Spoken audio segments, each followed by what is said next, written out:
प्रतिभा अत्यंत प्रतिभा संपन्न है, यह बात उसके बचपन में ही सबको नजर आने लगी थी। माता पिता के सम्मिलित प्रयासों से उसकी प्रतिभा और भी अधिक निखरकर सामने आती रही। जब वह पढ़ने के लिए विश्वविद्यालय में पहुंची तो उसके माता पिता उसके भविष्य को लेकर कई तरह के सपने देखने लगे थे, पर उनके सपने देखने की एक सीमा थी। अपने सपनों में वे प्रतिभा को अपने देश की ऊंची से ऊंची नौकरियों में बैठे हुए देखा करते थे, लेकिन उन्हें इस बात का जरा भी आभास नहीं था कि प्रतिभा कुछ और ही किस्म के सपने देख रही थी। एक दिन एकाएक जब प्रतिभा ने उन्हें यह सूचना दी कि ब्रिटेन की राजधानी लंदन स्थित एक विश्वविद्यालय उसे उच्च शिक्षा के लिए छात्रवृत्ति प्रदान करने जा रहा है और इस संबंध में वहां से स्वीकृति पत्र भी आ चुका है, तो वे दोनों हतप्रभ रह गए। इससे पहले एक बार जरूर ऐसा हुआ था कि प्रतिभा का चयन अपने भारतीय विश्वविद्यालय और एक अन्य विदेशी विश्वविद्यालय के बीच में चली आ रही छात्र विनिमय कार्यक्रम की व्यवस्था के अंतर्गत एक अन्य देश में 6 माह हेतु अध्ययनार्थ जाने के लिए हुआ था, जिसके अंतर्गत उक्त मेजबान विश्वविद्यालय को केवल ट्यूशन शुल्क ही नहीं देना होता, लेकिन बाकी सारे खर्चे तो अभिभावक को वहन करने ही पड़ते हैं। अंतिम क्षणों में प्रतिभा वहां इसलिए नहीं जा सकी थी क्योंकि उसे वीजा नहीं मिल पाया था। वीजा न मिल पाने का कारण यह था कि प्रतिभा के वीजा आवेदन पत्र में उसके पिता से जुड़ी जानकारियां भरते समय उनके नाम, मकान ऋण के अलावा 2 अन्य ऋण भी दिखलाए गए थे, जिनकी अदायगी की किस्तें उनके वेतन से कटती थी। इसलिए संबंधित विदेशी दूतावास द्वारा उनका वीजा आवेदन पत्र यह मानते हुए निरस्त कर दिया गया था कि वे प्रतिमाह उसके खर्च के लिए पर्याप्त धनराशि नहीं भेज पाएंगे। इसके अलावा उक्त दूतावास ने यह भी मान लिया था कि उनके नाम बैंक में जमा धनराशियां इन ऋणों की राशियों से कम होने के कारण उनकी नेट वर्थ यानी निवल संपत्ति भी नकारात्मक है। इसलिए तब चाहकर भी प्रतिभा वहां न जा सकी थी। इस बार प्रतिभा विदेश जाना चाहती थी, लेकिन पिछली बार विदेश न जा पाने का मलाल प्रतिभा के साथ साथ उसके माता पिता को तब से होता चला आ रहा था। उस बार एक बात और भी हुई थी कि संबंधियों और परिचितों ने उन लोगों के सामने भले ही इस बात के लिए अफसोस जाहिर किया था, लेकिन पीठ पीछे उन लोगों का उपहास ही किया था कि बड़े आए थे बेटी को विदेश पढ़ने के लिए भेजने वाले। इसलिए प्रतिभा के साथ साथ उसके माता पिता ने भी इस बार पर्याप्त सावधानी बरती कि किसी भी संबंधी या परिचित को इस बारे में पहले से कोई जानकारी नहीं दी। वे चाहते थे कि प्रतिभा जब लंदन जाने के लिए फ्लाइट में बैठ जाए तभी वे इस विषय से जुड़ी सारी जानकारियां लोगों को दें। इस बार ज़्यादा सावधानी बरतने के पीछे जो कारण थे उनमें से एक यह भी था कि कोरोना काल अभी पूरी तरह समाप्त नहीं हुआ था।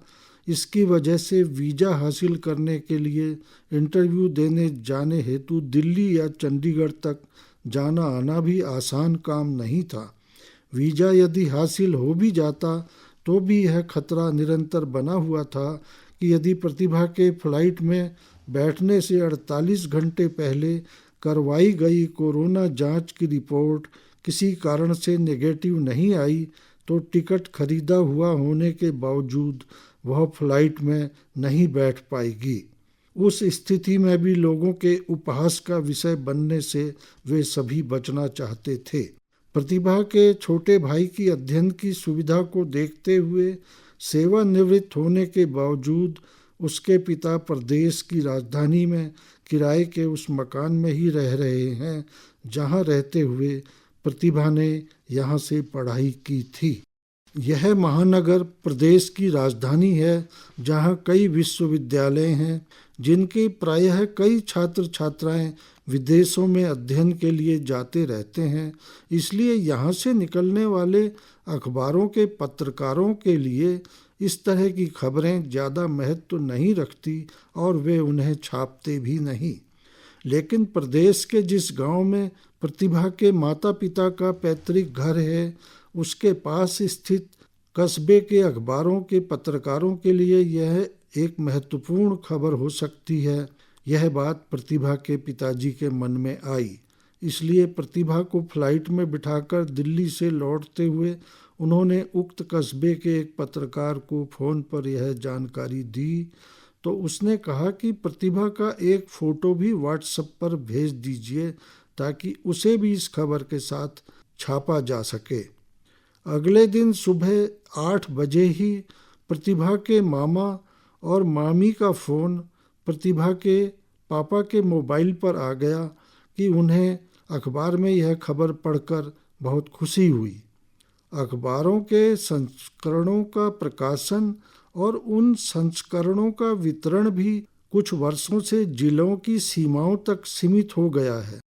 प्रतिभा के मामा भी उस जिले में रहते हैं जिसमें प्रतिभा के पिता का पैतृक घर है।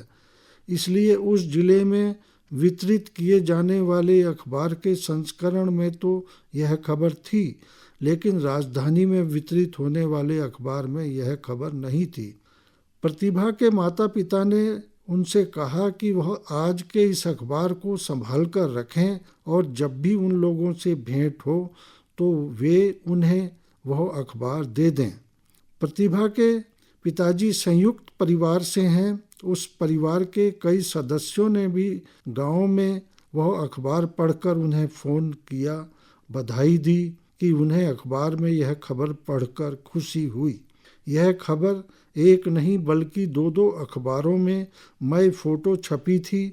इसलिए जिस भी व्यक्ति के घर में जो अखबार आता था उसने पढ़ा और उनमें से कुछ ने उन्हें फ़ोन पर बधाई देते हुए अपनी खुशी जाहिर करने की औपचारिकता पूर्ण की। हेमपंत नामक एक मित्र ने तो फ़ोन पर यह भी कहा कि उसके घर में दोनों अखबार आते हैं और वह उन्हें संभाल कर रख लेगा। प्रतिभा के पिताजी जिस विभाग में कार्यरत रहे थे उसका एक कार्यालय उनके गांव के पास स्थित उक्त कस्बे में भी है। वे अपेक्षा कर रहे थे कि उस कार्यालय से भी कुछ लोग उन्हें फ़ोन करके बधाई देंगे, लेकिन कोई फ़ोन नहीं आया। वे शाम तक प्रतीक्षा करते रहे। फिर शाम को उन्होंने उस कार्यालय में कभी कभी किसी चपरासी के छुट्टी चले जाने पर उसकी जगह दैनिक मजदूरी पर रखे जाने वाले साबिर भाई को फ़ोन किया तो पता चला कि वह भी क्योंकि अब 60 वर्ष की उम्र पार कर चुका है, इसलिए उसे भी अब कभी कभी मिल जाने वाले उस काम पर नहीं रखा जाता।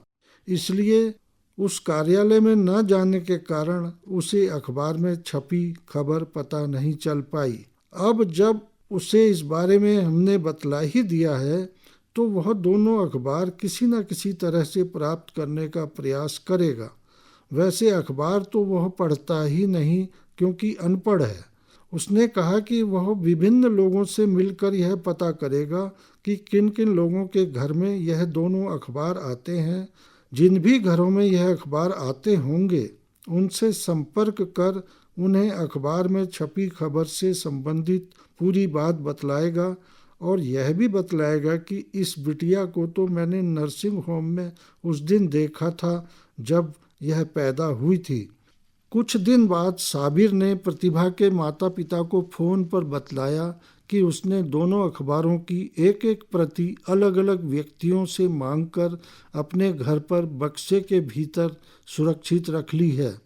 इसके साथ ही उसने यह भी बतलाया कि प्रतिभा के पिता के विभाग से संबंधित कार्यालय के चपरासी से उसकी मुलाकात हुई तो उसने बड़े राज की बात बतलाई कि जिस दिन उक्त खबर अखबार में छपी थी उस दिन उस कार्यालय में अखबार तो आया था, लेकिन वहाँ कार्यरत बड़े बाबू निर्मल जोशी जी की नज़र जैसे ही उस खबर पर पड़ी उन्होंने उसे पढ़ते ही उसे अपनी दराज में छुपा लिया था ताकि दूसरे लोग ना पढ़ सकें, और बाकी लोगों से कह दिया था कि आज अखबार आया ही नहीं।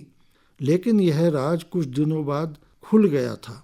प्रतिभा के माता पिता हर महीने अपने गांव तो नहीं जा पाते थे, लेकिन इस बार जब वह कुछ महीनों के बाद अपने गांव पहुंचे तो उन्होंने संयुक्त परिवार के सदस्यों से उक्त अखबार की प्रति के विषय में पूछा तो पता चला कि वह कहीं मिल ही नहीं रही।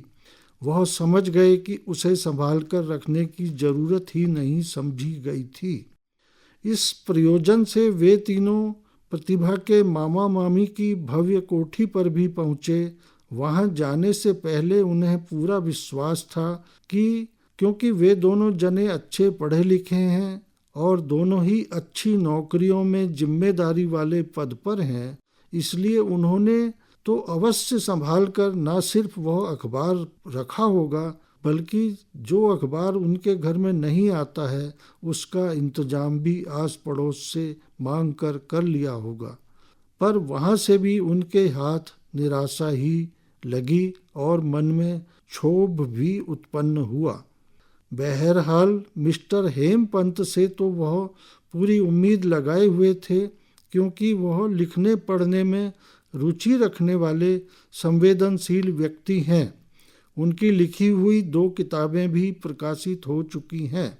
दोनों उनके घर पहुँचे तो हेमपंत जी ने भी कहा कि उन्हें यह ध्यान नहीं आ रहा है कि उन्होंने उन दोनों को संभाल कर कहाँ पर रख दिया था। इसी प्रकार लगभग 2 वर्ष बीत गए। एक दिन प्रतिभा ने सूचना दी कि वह 10 दिन के लिए भारत आ रही है। प्रतिभा के माता पिता ने यह जानकारी समस्त संबंधियों को फोन से दी। सभी का कहना था कि वह उनके घरों पर मिलने आए, पर इतनी कम अवधि के लिए आने पर प्रतिभा के लिए सब जगह जाना व्यावहारिक रूप से संभव नहीं था। उन्होंने साबिर भाई को भी यह जानकारी दी तो वे बोले कि प्रतिभा के फोटो जिन 2 अखबारों में छपे थे वह उसने बहुत अच्छी तरह से संभाल कर बक्से में रखे हुए हैं, लेकिन प्रतिभा बिटिया को लेकर उनके घर मिलने अवश्य आए, क्योंकि उनके घर के सभी सदस्य भी उससे मिलना चाहते हैं। साबिर भाई के गांव में जाने के लिए जब प्रतिभा, उसके माता पिता और छोटा भाई पहुँचे तो वे मुख्य सड़क पर ही अपने बेटे के साथ मोटरसाइकिल पर बैठे प्रतीक्षा करते मिल गए। उनका घर अति साधारण था। आंगन और घर दोनों के फर्श मिट्टी के थे और गोबर से लिपे हुए थे। लगता था कि मेहमान आ रहे हैं। उनके स्वागत में 1-2 दिन पहले ही उन्हें लीपा गया है।